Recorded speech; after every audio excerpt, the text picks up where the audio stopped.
pessoal, tudo bem? Aqui é a André do canal STJ dos Lençóis da Liberdade. Espero que o domingo de vocês esteja sendo bom. E vamos para mais um vídeo. Como vocês puderam ver, vamos explicar como é que funciona a guia da Torre de Vigia para casamentos de... Como vocês viram aí no título do vídeo, né? Porque infelizmente, gente, eu não vou dizer que a maioria, mas assim, boa parte dos casamentos dentro das TJ são casamentos infelizes, casamentos de fachada, tá? Eu conheço, sim, vários. Aliás, eu acho que das pessoas que estão casadas nas TJs, assim, se eu conhecer um casal que é verdadeiramente feliz, eu acho um ou dois, assim, que eu consigo me lembrar agora. E ainda assim, tem o fator de eles estarem num grupo de autocontrole, eles estarem numa seita, né? Isso aí, por si só, já coloca o casamento da pessoa num patamar, né, num nível assim que não tá muito bom, porque os dois estão ali focados, né, doutrinadões para servir a seita, né? No caso daquelas testemunhas de Jeová que são ali super leais. Mas, muito bem, vamos pro vídeo de hoje, mas antes, deixa o like, se inscreve no canal, compartilha esse vídeo para ajudar outras pessoas se você puder e quiser. Então, minha gente, vamos falar por que tantos casamentos TJ são casamentos infelizes, casamentos de fachada, como eu mencionei antes. Mas antes eu quero falar uma coisa aqui, tá? A boa parte, aliás, eu acho que todas as coisas que a gente vai abordar aqui não são exclusivas das testemunhas de Jeová, tá? Existem outros grupos religiosos ultraconservadores que têm visões muito similares às das TJs no que diz respeito a casamento, tá? Então não é exclusivo das testemunhas de Jeová.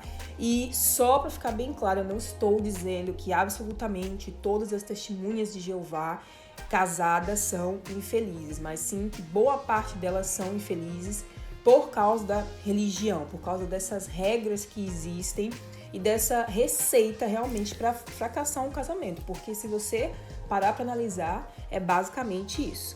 Vamos lá. Repressão sexual e opções limitadas. E, minha gente, antes mesmo da TJ se casar, né, a Torre já mostra, já coloca coisas ali justamente para poder fazer com que a pessoa fracasse futuramente num casamento ou num relacionamento. E para ser justa aqui, isso não é só coisa da Torre, como eu falei, outros grupos de autocontrole e também outros grupos religiosos mais conservadores também seguem essa linha, porque eles baseiam, né, o seu entendimento sobre casamento e outros assuntos também, mas aqui o casamento é o assunto do vídeo, né, sobre casamento na Bíblia, né, num livro que foi escrito há não sei quantos mil anos atrás, numa sociedade totalmente diferente da nossa. Mas, enfim, a gente pode observar que esse conceito de a pessoa não poder se relacionar com quem ela quiser realmente vem da Bíblia. Primeiramente que a TJ não pode fazer sexo, a TJ não, né? A cristão também, uma pessoa que vai seguir a Bíblia ali à risca, não pode fazer sexo. Isso inclui as TJs porque elas seguem a Bíblia. Em algumas partes elas seguem, em outras elas seguem, entre aspas, né? Mas muito bem. Então, esse negócio de que você só pode fazer sexo quando você já estiver casado e tal, realmente se baseia na Bíblia. Você encontra esses princípios lá em Efésios 5:3, em Colossenses 3:5, em outras partes também, né? Que a pessoa não deve cometer imoralidade sexual. E a imoralidade sexual é encarada aí como o quê? Você fazer sexo com um outro adulto que também quer fazer sexo com você. Não pode, né? Só se tiver casado. E obviamente que isso vai criar muitos problemas, porque nós somos seres sexuais. Gente, sexualidade faz parte do ser humano. Dos animais também, faz parte de todos os animais, né? Inclusive os seres humanos, porque nós somos animais. Mas é interessante a gente pensar por quê? Porque existe esse conceito de que é necessário a pessoa ser pura, especialmente para mulher, tá? Porque a gente tem que ser justa nessas horas aqui e também pontuar que Se você é um homem e comete fornicação, né, fazer sexo com quem você não está casado ou casada, mas se você é um homem e comete fornicação, as pessoas vão olhar muito menos torto pra você do que se você é uma mulher. Porque eu lembro quando alguma irmã era desassociada ou repreendida, né, por causa de fornicação, o pessoal sempre falava, agora que não vai casar mais, né, porque já não é mais virgem, ninguém mais vai querer. Enquanto não se fala isso pros homens, né. Então até aí você vê o machismo. Aliás, a ideia bíblica, se você pegar as partes da Bíblia, né, e aplicar exatamente como está escrito ali, realmente são bem problemáticas no que diz respeito a casamento. A gente vai ver mais nesse vídeo aqui. Mas eu quero deixar um exemplo para vocês da Torre, tá? De uma propaganda da Torre, e aí depois eu vou falar um pouco mais sobre. Eu ando meio solitário ultimamente. Todos os meus amigos se casaram e parecem tão felizes. E se eu nunca encontrar ninguém?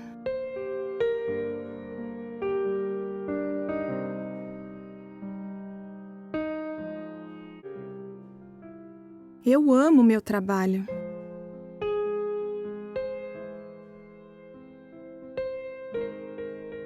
O Mark tá me dando bastante atenção ultimamente. Ele gosta muito de mim. E até que ele é bonitinho. Só que ele não é cristão. Eu quero muito obedecer a Jeová.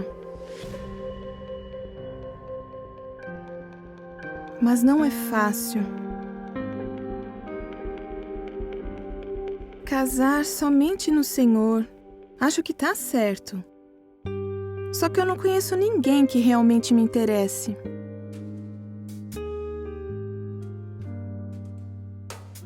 A Taylor conheceu o marido dela pela internet. Parece que eles estão bem felizes. Então, que mal faz encontrar um irmão desse jeito? E se eu desse uma olhadinha num daqueles sites de relacionamento só de irmãos? Ah, a Júlia. Que amorosa, me convidar para adoração em família.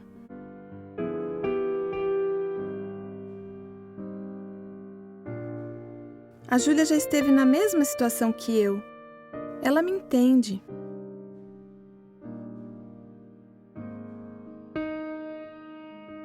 Eu amo a história da filha de Jefté.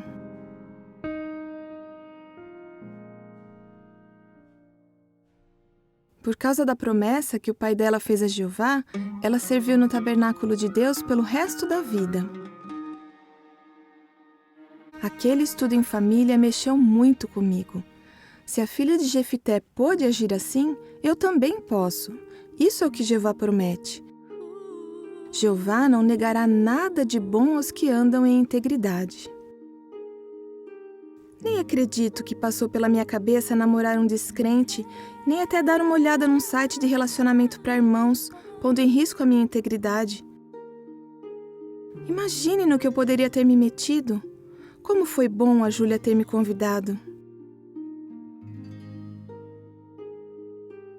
Jeová com certeza vai me ajudar a fazer da minha condição de solteira um sucesso.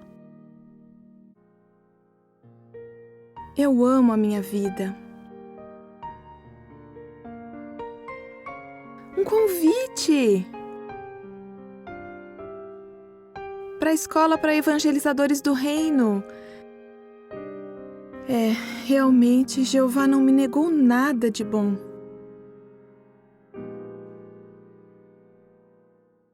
Ai, gente, esse final é ótimo, porque, né, parece, você acha, nossa, algum irmão vai convidar ela pra jantar?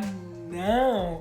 Ela recebeu um convite para participar da escola de evangelizadores, né, ou seja, vai lá ser treinada para trabalhar mais ainda pra Torre. Essa irmã, pessoal, ela não mostrou exatamente o ponto que eu tinha falado antes, mas lembra que eu tô juntando dois, tá? Que é a questão da pureza, da castidade, né? Você não pode explorar suas opções sexualmente. E, de novo, gente, eu não tô aqui dizendo pra ninguém sair fazendo nada, tá? se você realmente acha que é muito importante viver de acordo com os padrões da Bíblia no que diz respeito à sexualidade, a sua sexualidade, tá? É um problema seu, é um direito seu, mas, como eu falei, nós somos seres sexuais. Toda essa repressão, você vê que essa irmã nesse vídeo, ela tava realmente solitária, né? Tanto que ela considerou até namorar um mundano e ela realmente seguiu um dos conselhos que as Testemunhas de Jeová enfatizam bastante, que tá lá em 1 Coríntios capítulo 7, versículo 39, que a pessoa deve se casar somente no Senhor. E aí o que acontece? Você junta a repressão sexual, porque a pessoa quer se casar, né? Porque é a única maneira pela qual ela pode ter relações sexuais.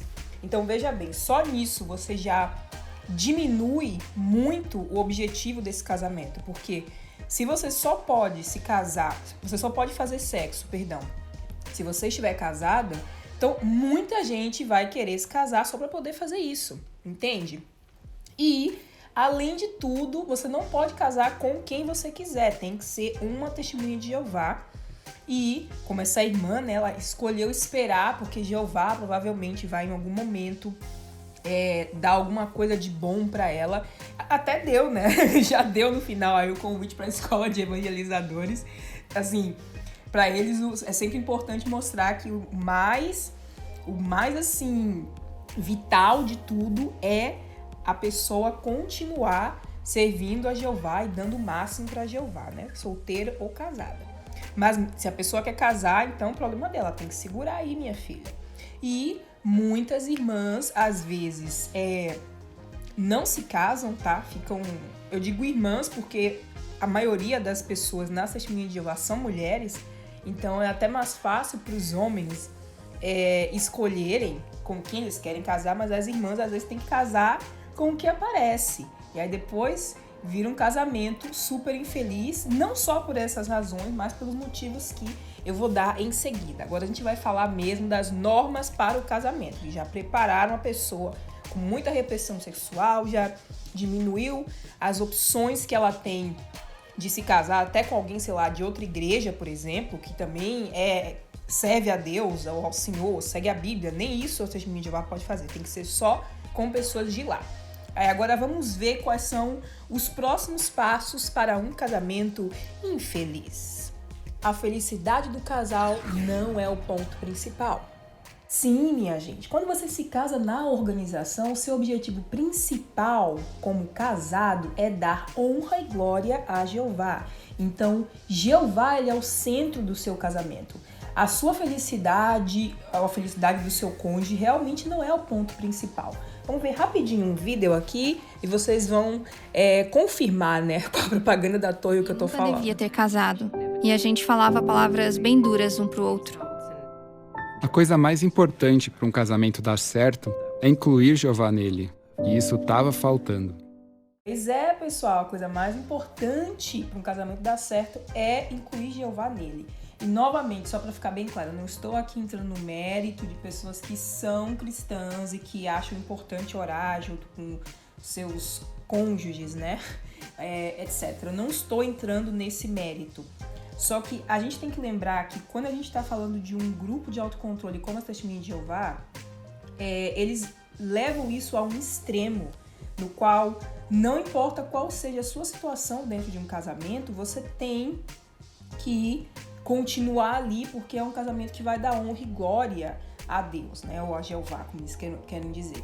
Mais lá na frente vou enfatizar ainda um ponto sobre isso, mas eu quero que fique bem claro para que vocês entendam que aqui eles não estão falando só de um casal que está com um probleminha, vai lá e percebe que talvez orar ou fazer coisas na igreja ou na sua religião juntos vai ajudá-los. Não é isso que eu estou falando, mas sim de eles colocarem e dizerem, não, Jeová é a coisa mais importante para um casamento dar certo, sendo que não é bem assim, né? Para um casamento dar certo você precisa cumplicidade com a outra pessoa, assim, uma série de coisas que vai muito mais além de dizer, a gente tem só que colocar Deus no casamento e tudo vai funcionar. Não é assim que a vida real funciona, não é assim que a vida real acontece. Vamos para o próximo ponto. uma relação desequilibrada. A Bíblia, lá em Colossenses 3,18 e Efésios 5, do 22 até o 33, fala que as mulheres, né, em resumo, assim, essas passagens da Bíblia, falam que as mulheres devem estar em sujeição aos seus maridos, né? Então, quando uma TJ se casa, a mulher já sabe que o homem é o cabeça da relação e a mulher deve estar em submissão ao seu marido. Sim, minha gente. São conselhos de, sei lá, quando a Bíblia foi escrita, né? Inicialmente na era do bronze, ou seja, faz tempo pra caramba que a Bíblia foi escrita e as pessoas ainda querem continuar aplicando esse tipo de conselho. De novo, é a sua escolha, se é isso que você quer, não tem problema, mas a gente deve ter em mente que existem outras possibilidades, né? A TJ, ela não sabe que existem outras possibilidades porque ela está doutrinada numa seita, então ela vai querer seguir os conselhos, os parâmetros no que diz respeito ao casamento também.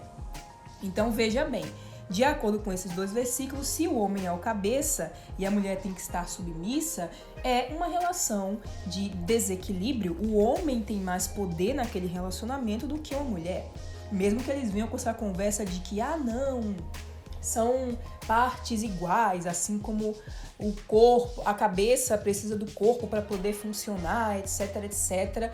Mas não, gente, quando você fala que uma pessoa tem que estar em submissão à outra, existe uma desigualdade na dinâmica dessa relação. Vamos ver um outro vídeo aqui, que é dessa mesma parte que a gente viu anteriormente, desse mesmo vídeo, tem uma parte que a esposa vai falar para sobre imitarmos isso. seu exemplo. Efésios 5:33 começou a mexer comigo porque tinha artigos que mostravam que é muito importante para o marido se sentir respeitado pela esposa.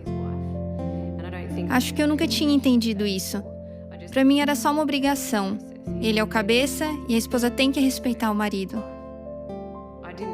Eu não reconhecia que é importante para o marido se sentir respeitado para assumir o papel de cabeça. Diferente, histórias de vida diferente, com backgrounds diferentes. Então, como é que você ainda quer colocar mais esse jugo, né? Ou seja, Jeová vem em primeiro lugar, é o principal no casamento. E lembra que quando a gente está falando de Jeová, a gente está falando corpo governante, a gente está falando, né, da torre de vigia. Aí depois o marido é o cabeça da esposa e ela tem que respeitar. E se ele é o cabeça, então quer dizer que, né, ele pode fazer coisas que não são tão legais assim com a esposa dele, né? Inclusive, vou dar um aviso de gatilho, tá? Sim, uma outra norma das Testemunhas de Jeová é que elas não podem se divorciar. Não. Mesmo que você esteja infeliz, vai ler a Bíblia, vai participar da adoração em família com outros irmãos, vai fazer alguma coisa, vai pregar, vai ser pioneiro, mas para resolver os problemas, né, segundo a torre, mas não pode se separar. Sim, isso também está baseado na Bíblia, gente. Sim, lá em Mateus, capítulo 5, versículo 31, Jesus falou que só pode se separar por razão de adultério, ou seja, se um dos dois não pulou a cerca, não pode haver separação. Mesmo que um dos cônjuges, claro, a grande maioria das vítimas de doméstica, como a gente viu, aí eu não vou falar o nome todo por causa do YouTube, ou de abuso mesmo, são mulheres, mas também tem homens que vivem em relacionamentos abuso, né? Então, mesmo que isso aconteça, você não tem o direito de se divorciar. Você pode se separar, mas você não tem direito de se casar de novo. Quantos casamentos na organização vocês conheceram de cônjuges que eram física e emocionalmente abusivos, vou falar aqui a palavra, com os seus esposos, as suas esposas, e a pessoa tinha que ficar lá, né? Porque na cabeça das Testemunhas de Jeová, porque eu ouvia muito isso, tá? Ai, por que não se separa então? Só porque não quer ficar sem fazer sexo, não sei o quê. Sendo que não, gente, o casamento é muito mais que isso. Você tira daquela pessoa a possibilidade de poder conhecer uma pessoa nova, sabe? De poder sair, porque, assim, o casamento é uma coisa séria. Eu não tô dizendo assim que qualquer coisinha vai lá e separa, não. O casamento é uma coisa séria, mas tem momentos que realmente não dá mais para as duas pessoas ficarem juntas, porque elas viraram duas pessoas infelizes, totalmente infelizes, mas eles devem continuar ali, porque é isso, né, que supostamente Deus quer deles, que eles fiquem felizes, porque tem que manter o ponto principal, que é não se separar, porque é isso, né, que a Bíblia fala, é isso que a Torre de Vigia continua propagando para as pessoas, mesmo em situações de violência, em situações em que há riscos, tá? Vamos ver um vídeo aqui e eu vou falar um pouco mais sobre isso. Eu queria tanto que meu marido amasse a Jeová como eu. Acho que a Abigail se sentiu assim também, só que ela tinha mais motivos.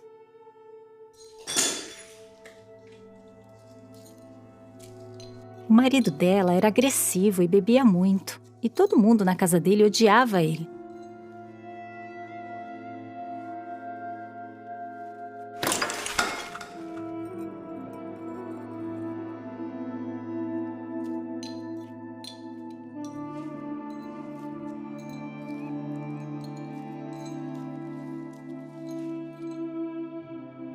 Naquela época, muitos casamentos eram arranjados.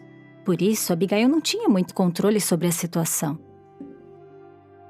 Mas as palavras e as ações dela mostraram que ela era uma mulher espiritual, que não se concentrava no que não podia controlar, mas no que podia. Eu decidi fazer o mesmo.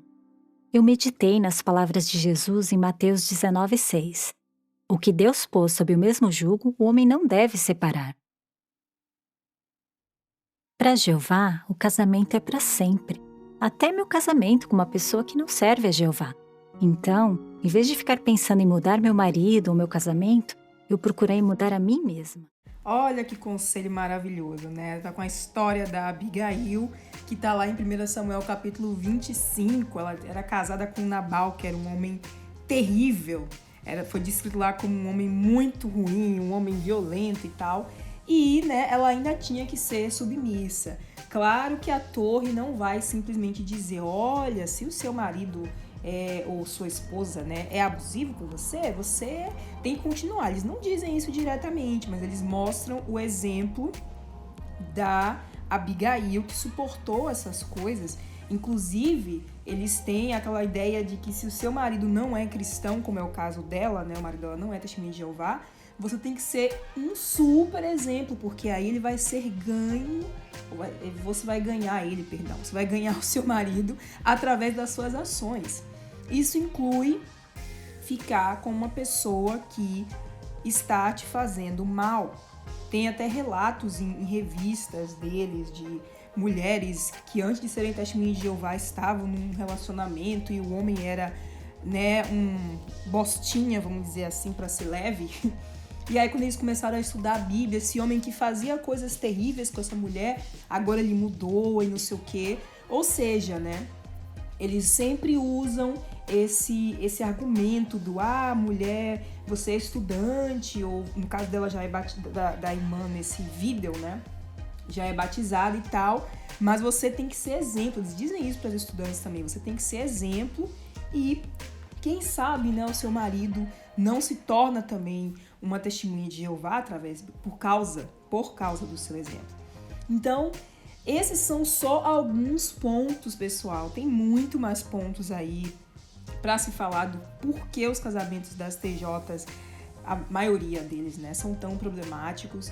Eu sei que eu nunca fui casada com uma testemunha de Jeová, mas, né, eu vivi em uma casa TJ, a minha família inteira é TJ, eu sei o casamento, como funcionam os casamentos deles. Sim, tem muitos problemas em vários deles, tá? Essa fachada que eles colocam no salão os irmãos são super felizes, são um casal super feliz, mas às vezes em casa a coisa o bicho pega, meu filho, o bicho pega.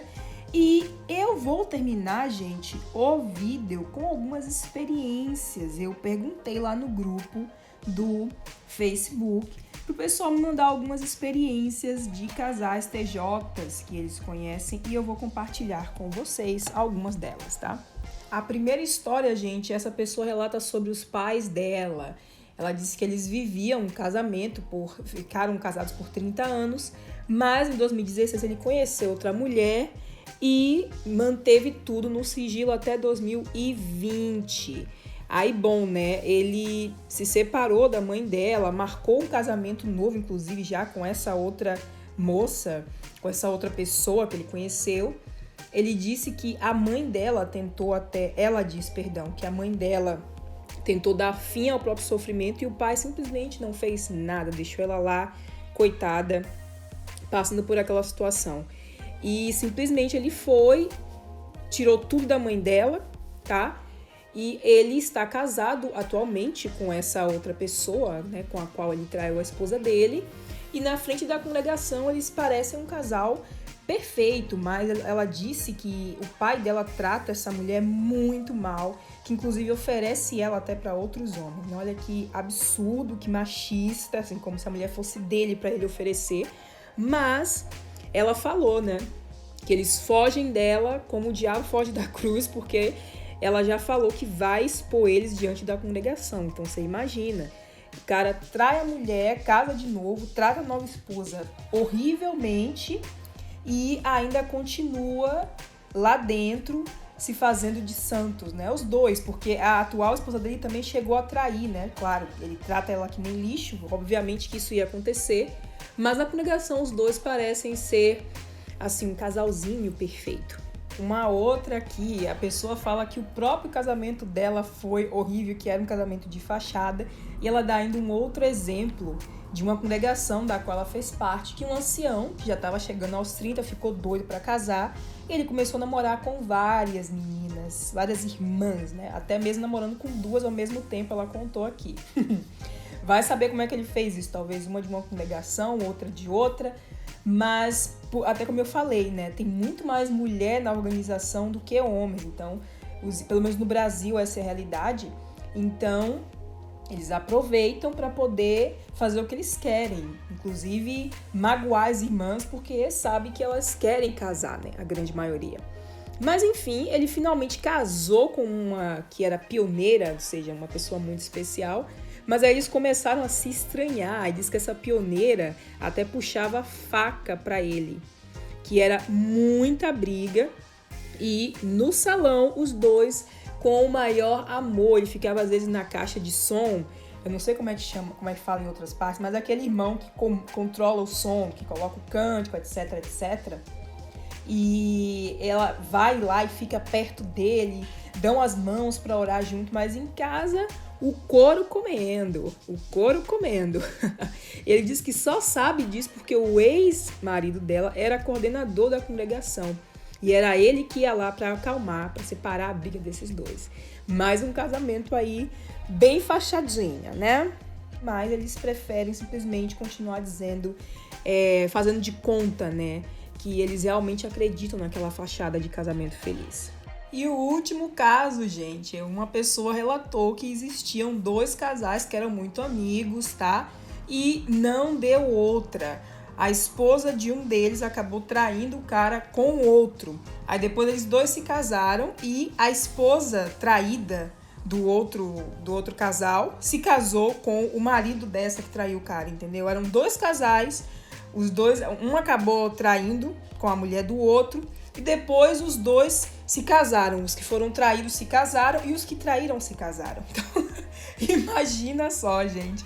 Essas coisas acontecem, tá? E acho que até em Betel acontece esse tipo de coisa, porque tem um vídeo de instrução para as pessoas novas que estão entrando em Betel e tem uns conselhos ali com as coisas muito específicas que eu tenho certeza que aconteceram em Betel. Mas, minha gente, esse é o vídeo de hoje. Vocês conhecem outras histórias de testemunhas de Jeová, de casamentos de TJs? cheia de problema também e que as pessoas levam só naquela fachada de que tá tudo bem, mas na verdade a gente sabe que não?